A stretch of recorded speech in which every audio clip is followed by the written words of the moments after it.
And so our first speaker is Tony Marsh, and he's going to be presenting a talk entitled Improving Function and Body Composition in Older Adults with Community Partners, the CLIP-2 Study.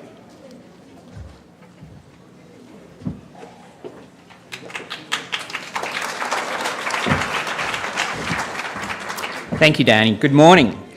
So all of us in this room right now have a couple of things in common. We all care about aging, and we all are aging. As we age, we increasingly think of our health. So let me set the stage with a quote from a Frontline episode called Living Old, and I highly recommend it. It's available online. And also thank Ashton for setting this up pretty nicely. And the quote goes from David Muller, "I think the biggest issue facing the population of patients is loss of function. You begin to learn that not everyone has cancer, not everyone has Alzheimer's or Parkinson's, but almost everyone loses function." So if you follow the real news, you'll know that our healthcare system is facing a major challenge. A quick internet search will reveal the following facts. By 2050, the US population aged 65 to 74 will double, and the population over 85 will quadruple. By 2030, almost 50% of us will have a chronic illness, but interestingly, mortality rates have declined, so we are living longer with more chronic illness. The percentage of American adults who are obese has doubled over the past 30 years, and right now in the United States, 37% of older adults are obese, a BMI above 30. And there's a mountain of evidence that shows that chronic illness and obesity increase the risk for limitations in mobility and reduce independence. So this brings us to the rationale. I've got to keep up with my clicker. The rationale for CLIP-2.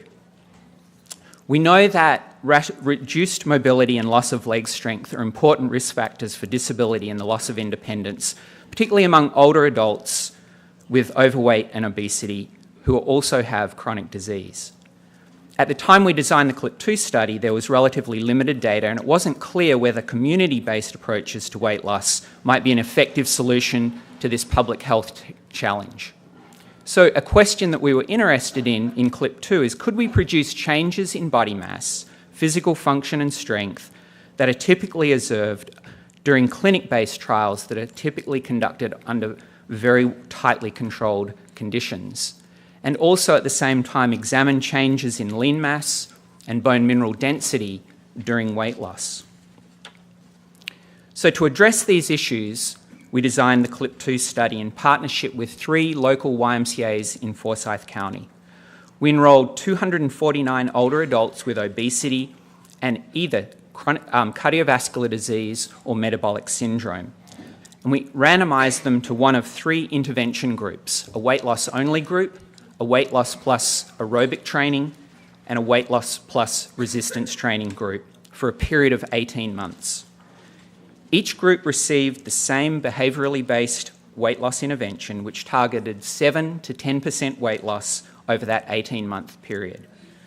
The weight loss plus aerobic training group also did 4 days per week of moderate intensity overground walking. The weight loss plus resistance training group did 4 days a week of moderate intensity resistance training, according to very standard prescriptions for both aerobic training and resistance training. And then at baseline, 6 and 18 months, we assessed physical function, strength, body mass, and their bone mineral density using a DEXA. So at baseline, the participants that we recruited, those 249 people, had an average age of 67 years, 71% were women, 1/3 were African American, their baseline BMI was 34, and strikingly 45%, on average, 45% of this sample's body mass was made up of fat.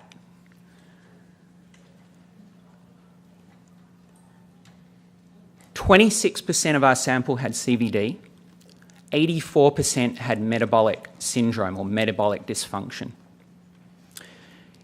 We retained 90% and 70% of our sample at 6 and 18 months. And that's pretty typical for a trial with a population who is this unwell. Weight loss session attendance was over 70%, and both the weight loss and exercise groups attended more sessions than the weight loss only group. Both the weight loss plus exercise had high levels of compliance to the intervention, with the weight loss plus aerobic training group doing 198 minutes per week of walking, and the weight loss plus resistance training group doing 173 minutes a week of resistance training. They were amazing. So what did we find? All groups reduced body mass. It was about 6% loss in the weight loss only group, about 8% in the weight loss plus aerobic training group, and about 9% in the weight loss plus resistance training. And that equates to about 6 kilograms of weight lost in the weight loss only group and about 10 kilograms in the weight loss plus resistance training group. And just to do the math for you, remember that 1 kilogram is about 2.2 pounds. So the two exercise groups, on average, lost 22 pounds. Most of that change, and I don't have a pointer, but you can get the idea, most of that change occurred in the first 6 months. But it was clear that the weight loss plus exercise groups were better able to maintain weight loss at the 18-month time point.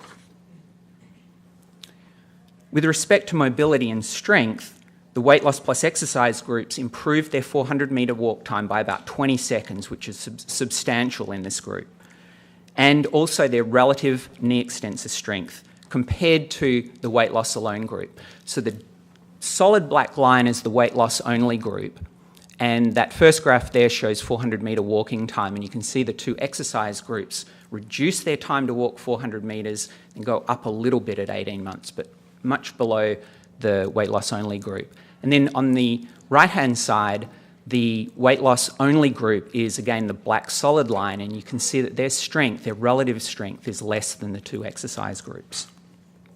So again, we see most of the improvement in the first 6 months, but it's clear that the weight loss and exercise groups performed better at 18 months compared to weight loss only.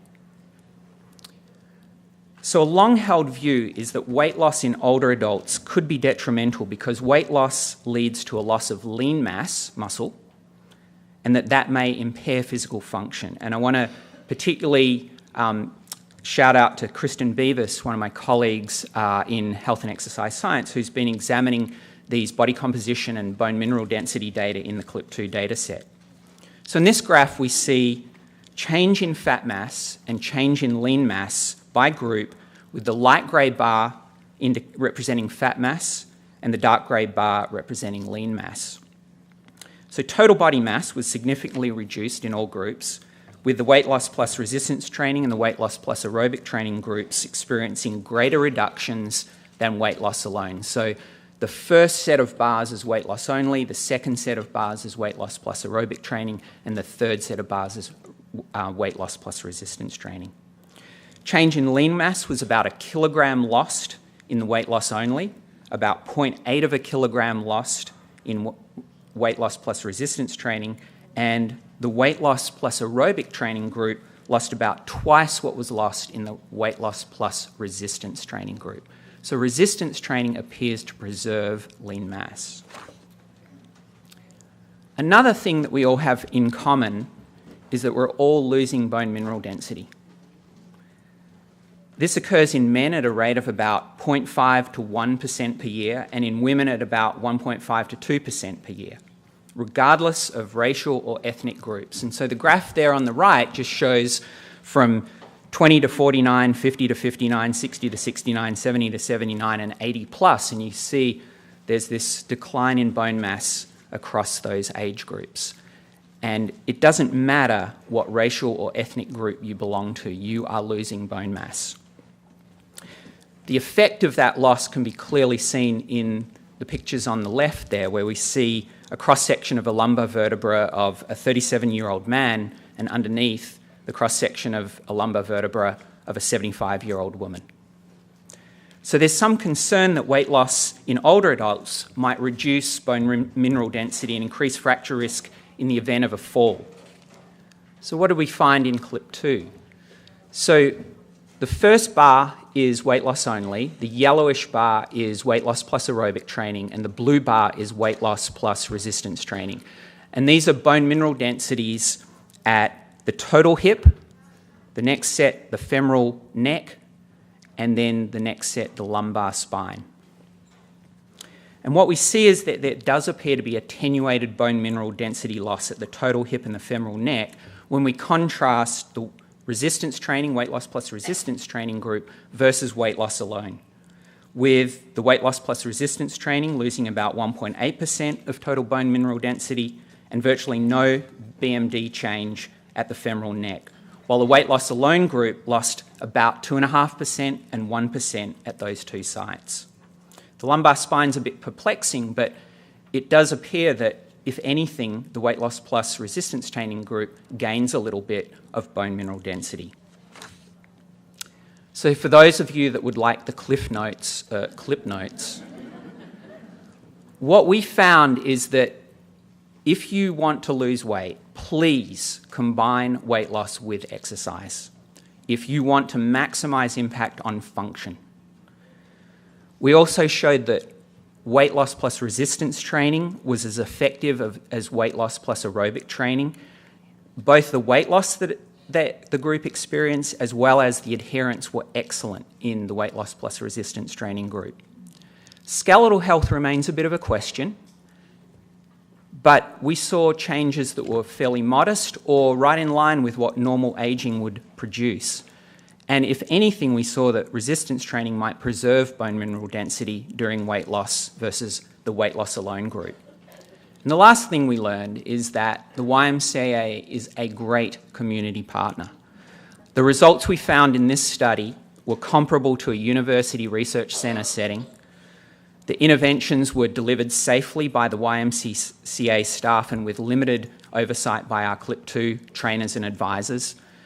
And what we learn is that there's huge potential for wide dissemination of effective interventions. Last slide. None of this happens without an amazing team of people who were gathered together to do CLIP 2. And I won't go through all these names, but just to give particular recognition to my co-PI on this study, Jack Rajewski. Thanks very much.